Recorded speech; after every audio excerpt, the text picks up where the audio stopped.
நான் கிராமத்துல இருந்து வந்தவன். நான் வாய் திறந்தா என்னென்னலாம் வரும்னு உனக்கு தெரியாது. நான் எப்படிப்பட்டவன்னு உனக்கு தெரியாது. ஏதோ பழனிசாமி சிரிச்சிட்டு இருக்கான்னு நினைக்காதப்பா.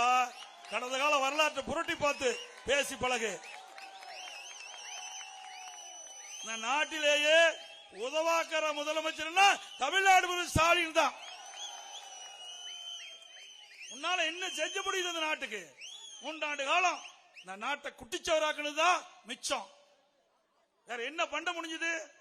இன்னைக்கு கூட பாருங்க, இந்த நாட்டில் என்னென்னலாம் நடக்குது. எனக்கு முன்னாலே மூவராக்கு பேசினாரு. இன்னைக்கு எங்க பார்த்தாலும் போதைப் பொருள். இளைஞர்கள் மாணவர்கள் பல பேர் போதைக்கு அடிமையாகி வாழ்க்கையை சீரழிகின்ற காட்சியை பார்க்கிறோம். நாம் பெற்றெடுத்த குழந்தைகள் நம் கண்ணெதிரே இன்றைக்கு சீரழிகிறது. அப்படிப்பட்ட நிலைமைக்கு யார் காரணம்? இந்த அரசாங்கம் தான் காரணம்.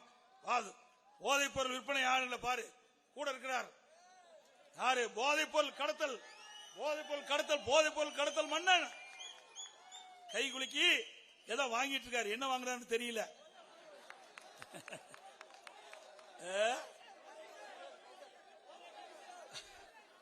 அது நான் சொல்லக்கூடாது, நீங்க சொல்லலாம்.